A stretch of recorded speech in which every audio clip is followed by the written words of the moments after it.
자, 모세의 자리에 앉아있다라고 하는 게 무슨 뜻일까? 자, 모세는 어떤 역할을 했던 사람이냐면 하나님이 말씀하신 것을 듣고 그걸 백성들과 또 백성의 리더십들에게 전하는, 대언하는 위치의 일들을 했던 사람이 모세입니다. 그래서 모세의 자리라고 하는 것은 하나님의 말씀을 대언하는 자리, 그리고 그 하나님 말씀으로 가르치고 지도하고 인도하는 자리가 바로 모세의 자리의 역할이겠죠. 자, 모세 당시에는 모세가 그 역할을 감당을 했고요. 모세가 죽고 나서는 누가 그 역할을 했을까요?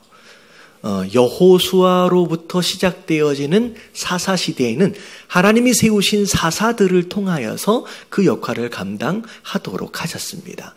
자, 그런 가운데 사사시대가 끝나고 왕정시대에 들어와서는 대부분의 제사장들, 레위인들 또는 하나님이 특별히 세우신 선지자들을 통하여서 그 일들을 하도록 하셨죠. 그래서 백성들 전체에게 말씀하실 수도 있었지만 특별히 선택된 누군가에게 직접 말씀해 주시고 그걸 하나님의 말씀으로 대언하여 전달하도록 하는 시스템을 하나님이 계속 유지하고 계셨다는 거죠.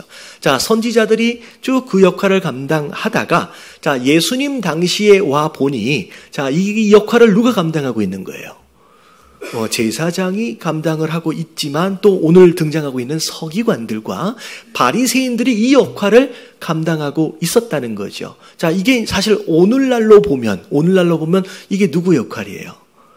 네, 이제 이게 목사의 역할이다라고 생각할 수 있을 것 같습니다. 그러니까 모세의 자리는 바로 그런 자리에 그런 역할을 할 수 있도록 하나님이 세우신 자리입니다. 자, 근데 어떻게 보면 이렇게까지 얘기를 하면 어마어마하게 중요한 자리고 엄중한 자리입니다. 하나님이 세우신 자리예요. 근데 오늘 이 자리에 앉아있는 이 서기관들과 바리새인들이 예수님에게 어떻게 되고 있어요? 엄청 혼나는 상황이 벌어졌다는 거예요. 도대체 이렇게 중요한 위치에 있는 사람들이, 이 중요한 역할을 감당하는 이 사람들이 왜 오늘 예수님께 이런 혹독한 책망을 받을 수밖에 없었는지 이것에 대하여 오늘 3가지를 살펴보고요. 다음 주에는 그럼 우리가 어떻게 해야 되는지에 대한 3가지 내용을 다음 주에 살펴볼 겁니다. 그러니까 다음 주에는 꼭 오셔야 되는 거죠. 예고편입니다. 그래서 오늘 이 문제점 3가지를 먼저 우리가 함께 살펴볼 텐데 도대체 이 서기관들과 바리새인들이 뭐가 잘못됐느냐? 자, 1번을 같이 한번 볼게요. 다 같이 시작. 순종을 가르치지만 스스로는 순종하지 않는 사람들. 자, 오늘 말씀 3절을 보니까 자, 줄 쳐진 데만을 보면 이렇게 나와 있어요. 자, 그들은 뭐만 한대요? 말만 한대요. 그리고 뭐 하진 않아요? 행하지는 않아요. 자, 이들은 하나님 말씀을 대언하는 자들이에요. 이들은 하나님 말씀을 가르치고 지도하고 인도하는 자들입니다. 근데 어떻게 보면 이런 거죠. 순종을 말하는 거예요. 말씀에 순종하라, 말씀에 순종하라.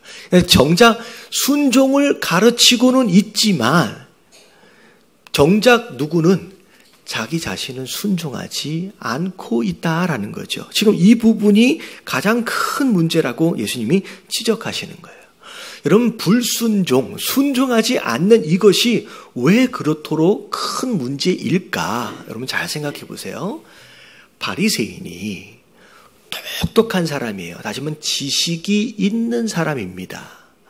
나름대로 오래 신앙생활을 했어요. 연륜도 있습니다. 그러다 보니 나름대로 관계 속에서 영향력도 있어요. 그리고 심지어 어디 자리에 앉았대요? 모세의 자리라고 하는 그 위치에 어찌 보면 직분까지 받은 거예요. 지식도 있죠. 연륜도 있죠. 영향력도 있죠. 심지어 직분도 받았는데 자, 뭐는 안 해요? 순종은 안 해요. 여러분, 이 모습이 교회 안에 있으면 여러분, 이건 교회의 재앙이 돼요. 여러분, 순종하지 않는 목사가 교회 안에 있으면요, 교회를 다 망치는 거예요. 왜 그러냐? 여러분, 마귀가, 사탄이 어쩌다 사탄이 됐어요? 그러면 루시퍼라고 우리가 알고 있는 천사장 사단은 여러분 지식 있는 자예요. 똑똑한 사람입니다. 천사장이었어요. 영향력도 있어요. 심지어 뭐까지 받은 거예요? 천사장으로서 직위까지 받은 자예요. 근데 뭐 하지 않아요? 순종하지 않은 거예요. 결국은 그가 모든 것을 다 갖췄지만 딱 한 가지 불순종이 마귀가 마귀됨이 된 거예요. 그래서 결국은 그런 형태, 불순종, 순종함이 없는 지식, 순종이 없는 영향력과 직분은 오히려 마귀의 일을 돕는 사람이 됩니다. 그래서 이게 오늘 본문 말씀 바로 뒤편에 이런 말씀이 있습니다. 마태복음 23장 13절 다 같이 한번 읽어볼게요. 이들이 지금 뭐하고 있는지를 보면 다 같이 시작.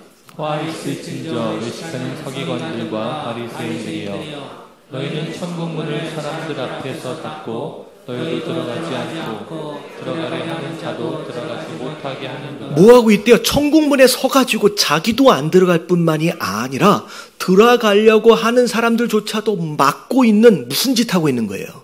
마귀짓 하고 있는 거예요. 그러면 절대 저를 비롯해서 여러분 절대 이런 사람 되지 마시길 주님의 이름으로 축원합니다. 여러분 순종할 생각이 없으면 여러분 목사가 되면 안 되죠. 오늘 좀 너무 심하게 얘기하는 것 같지만 여러분 상처받지 말고 들으세요. 여러분 순종할 생각이 없으면 직분 받지 마세요. 자기는 알잖아요. 자기가 순종할 생각이 있는지 없는지. 그러면 누가 이런 얘기를 했어요. 목사님 처음에는 안 그랬지요. 처음엔 다 순종하려고 했겠지요. 그러면 결국 뭐 하는 거예요? 변질된 거예요. 여러분 초심을 잃어버리면 안 된다는 얘기는 성장하지 말라는 얘기가 아니에요. 변화되지 말라는 얘기가 아니에요. 뭘 놓치지 말라는 거예요. 처음에 내가 순종하겠습니다 라는 그 마음만큼은 끝까지 놓치면 안 된다라는 거예요. 여러분 이거 놓치면 다 끝이에요. 제가 설교 중에 자주 드리는 질문들 가운데 하나가 뭐냐면 여러분 방향이 중요해요? 속도가 중요해요? 방향이 중요해요? 여러분 순종은 신앙의 방향이며 속도예요. 순종이 전부예요. 여러분 이걸 잃어버리면 신앙이 없는 거예요. 여러분 끝까지 주님 부르시는 그날까지 이것을 놓치지 마시는 저와 여러분들 되시길 주님의 이름으로 축원합니다. 리더십의 위치에 있으면서 심지어 목사의 위치에 있으면서 성도들에게는 이거 순종해라 저거 순종해라 라고 얘기하면 정작 자기는 위임권위에 하나님 말씀에 순종하지 않아요. 뭐 하자 그러면 그런 걸 왜 해? 뭐 가자 그러면 그런 걸 왜 가? 여러분 이런 마음은 여러분 불순종의 마음이에요. 여러분 깨달아지시길 주님의 이름으로 축원합니다. 두 번째 문제점이 뭐냐? 자, 2번 볼게요. 2번 시작. 비판과 정죄를 자기 건강과 권위의 수단으로 삼는 사람. 자, 오늘 4절을 보니까 이렇게 시작합니다. 무거운 짐을 묶어다가 사람들 어깨에다가 쥐어준대요. 내려놓지도 못하게. 그래놓고 자기는 이것에 대하여 뭐 하지도 않아요. 손가락 하나도 까딱하지 않는데요. 이게 이 바리새인들의 모습이었습니다.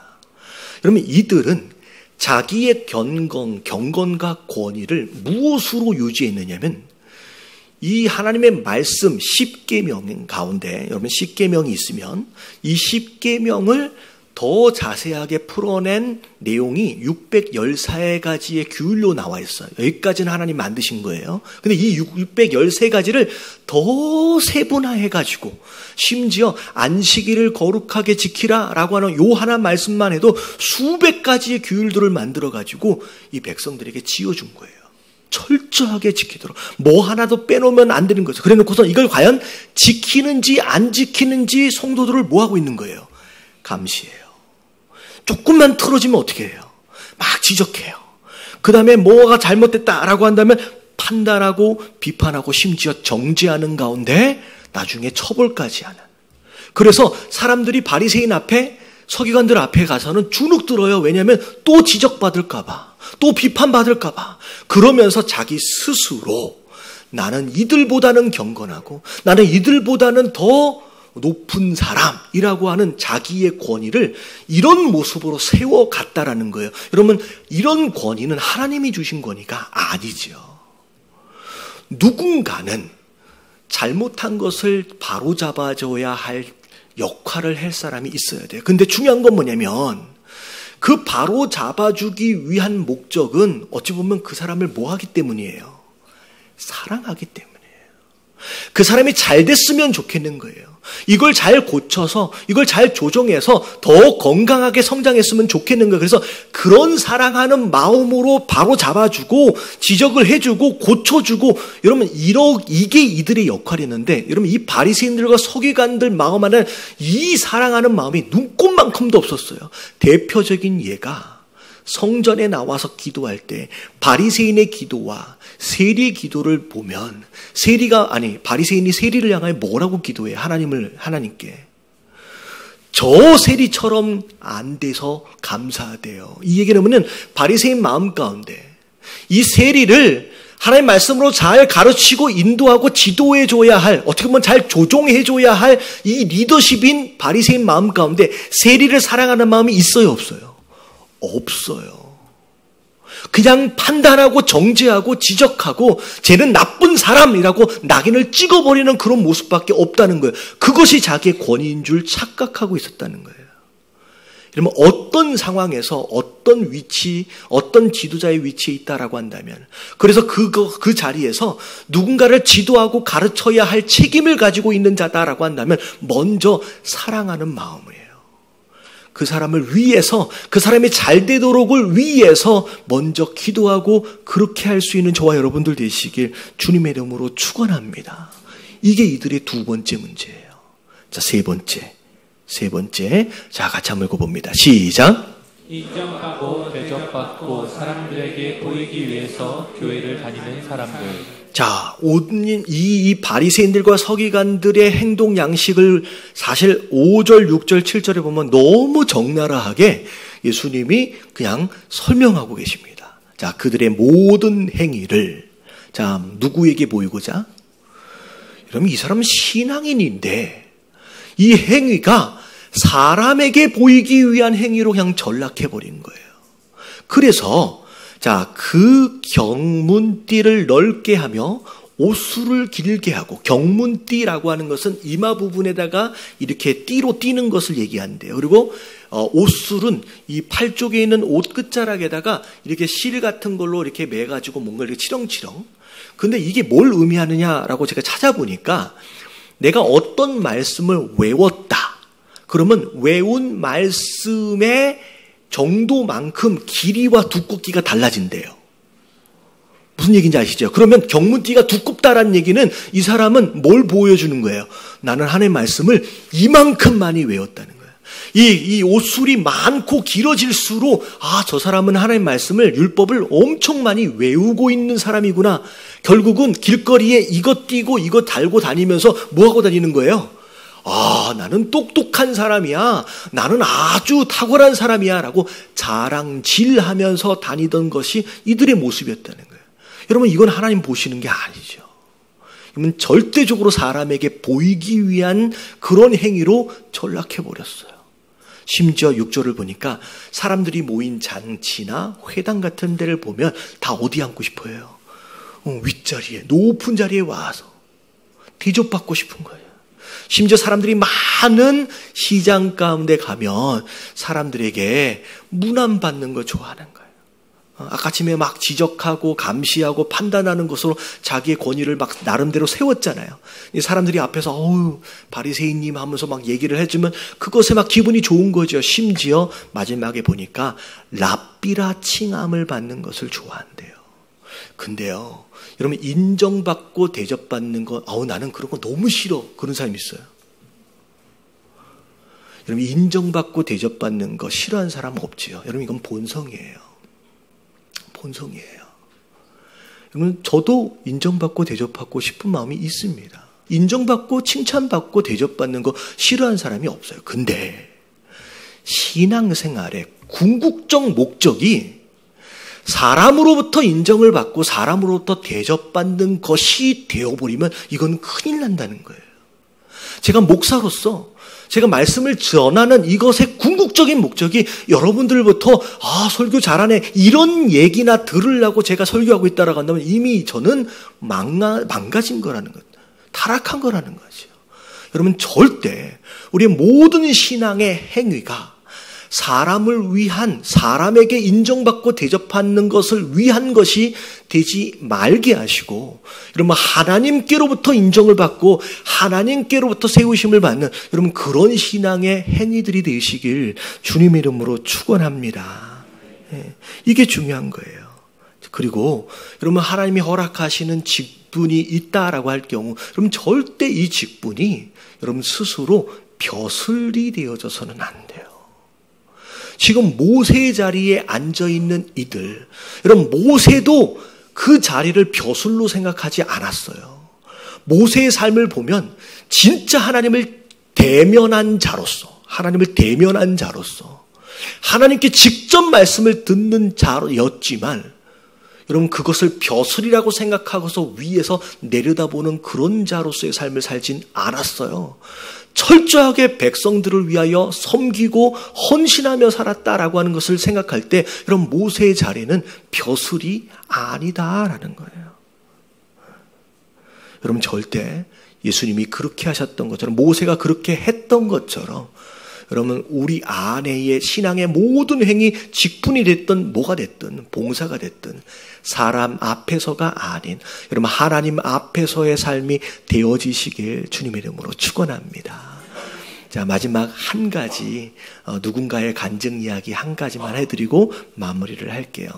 아마 이름을 이야기를 하면 여러분들 이 가운데 거의 99%가 다 아실 수 있을 만한 연예인입니다.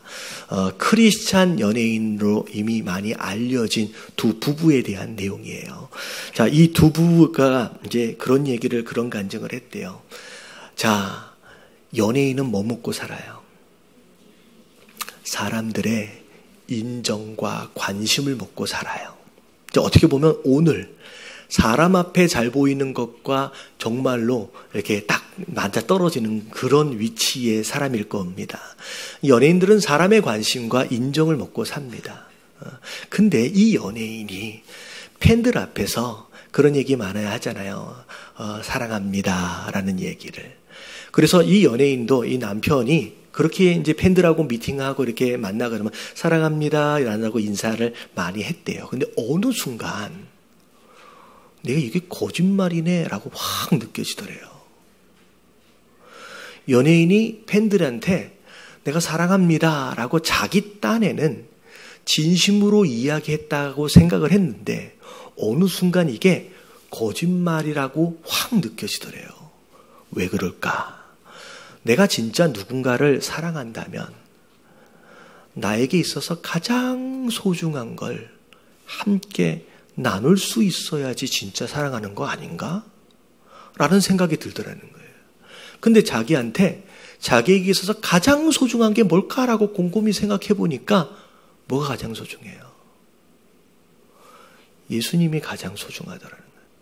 크리스찬 연예인으로서 내게 가장 소중한 건 예수님인데 정작 사랑한다라고 이야기하고 있는 그 상황에서 자기는 단 한 번도 예수님을 나눈 적이 없더라는 거예요. 그러면 나는 정말 사랑하는 것이 아니구나라고 확 깨달아지는 거예요.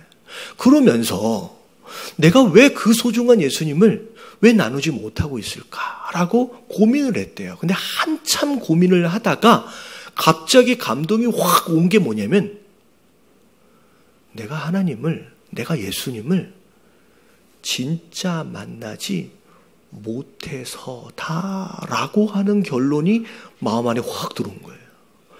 그동안 수년 동안 심지어 크리스찬 연예인이다라고 이름 불려질 정도의 삶을 살았는데 자기가 뭔 생각이 들었냐면 내가 예수님을 아직 못 만났다는 생각이 확 들었다는 거예요. 그래서 그 예수님을 인기 여러 가지 그런 이유들로 인하여서 나누지 못하고 있었다는 거예요. 그런 가운데 고민을 하고 있는 차에 원래는 아내가 가야 하는 행사였대요. 인도에 어떤 행사, 선교에 대한 어떤 행사가 있어서 참여하기로 돼 있었는데 아내가 갑자기 문제가 생겨서 스케줄에 문제가 생겨서 못 가게 돼서 남편과 아내는 한 몸이잖아요. 그래서 남편이 대신 가게 됐어요. 근데 이 사람은 별로 거기 관심이 없던 사람이에요. 그래서 그래도 내가 연예인인데 라고 해서 선교를 가는데 어디 앉아가냐면 비행기에서 1등석에 딱 타고서 이렇게 탔대요. 그랬는데 비행기는 1등석을 탔는데 내리면 다 똑같잖아요.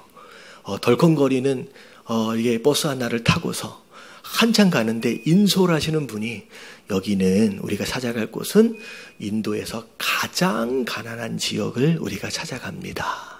가서 아이들을 만나실 텐데 못 알아듣더라도 손을 꼭 잡아주면서 너는 사랑받기 위해 태어난 아이야 라고 못 알아듣더라도 자상하게 먼저 이야기해 주세요 라고 인사법을 가르쳐 두라는 거예요. 그래서 오케이 뭐 한번 하면 되지 라고 그렇게 생각하고 갔는데 정말로 아이들이 막 모여있어서 반짝반짝한 눈으로 막 반기고 있더라는 거예요. 그래서 나도 이거 아까 배운 거 내가 해야지 하면서 손을 딱 잡고서 말을 하려고 하는데 요 조그만 아이가 손을 꽉 잡더니만 그 연예인을 확 끌어안아 버리더라고요.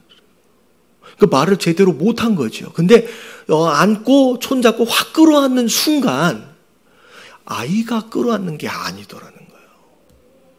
아이가 끌어안는 게 아니라 예수님이 그분을 확 끌어안는 게 그 순간 느껴지면서 예수님 뭐라고 말씀하시냐면 너 이제 왔느냐라고 말씀하시더라고요. 너 이제 왔느냐라고 말씀하시는 거예요. 그러면서 거기에서 아무것도 행사에 진행이 아직 안 됐는데 그 아이의 이 허그 한 번에 거기서 내가 지금까지 만나지 못한 예수 그리스도를 만나게 되면서 이제 내가 예수 그리스도를 진정 만나게 된 거구나. 그리고 나서 그분이 와서부터는 어느 장소든 상관이 없어요. 그에게 있어서 가장 소중한 예수 그리스도를 사랑하는 누군가에게든 다 전하기로 작정하고 그렇게 살아오고 있다라는 거예요. 그리고 그분은 지금 매년 인도를 가요. 그래서 물어봤어요. 왜 이렇게 매년 인도를 가냐고. 그러니까 그분이 뭐라고 얘기하냐면 나는 선교에 중독이 돼버렸다고. 거기 가면 내가 예수님을 만나고 어디든 계시지만 거기 가서 더 예수님과의 깊은 관계 그런 만남이 있어지면서 거기에 그 매력에 빠져서 나는 이미 중독이 됐다고. 그러면서 하는 얘기가 뭐냐면 당신의 꿈이 뭐냐라고 물어보니까 내가 연예인으로 아직 있지만 그래서 팬들의 관심과 인기도 너무 중요하지만 내가 전에는 누리지 못했던 그 팬들의 인기나 관심으로부터도 누리지 못했던 지금의 이 행복만큼은 난 놓치고 싶지 않다. 난 평생 이 아이들을 위해서 헌신하고 섬기며 그렇게 살아갈 수 있다라는, 내가 건강이 허락되어지는 한 그렇게 살고 싶다라고 하는 것이 그분의 꿈이 되어져 있다는 거예요. 저는 그렇게 생각해요. 우리가 신앙인으로 사는 것과 종교인으로 사는 것과의 차이가 뭐냐라는 거예요. 여러분, 오늘 말씀에 등장하고 있는 이 서기관들과 바리새인들은 신앙인이 아니에요. 종교인으로서 교회 안에서 오늘 제목이 뭐라고 나와 있어요? 그냥 종교 놀이를 하고 있는 거예요.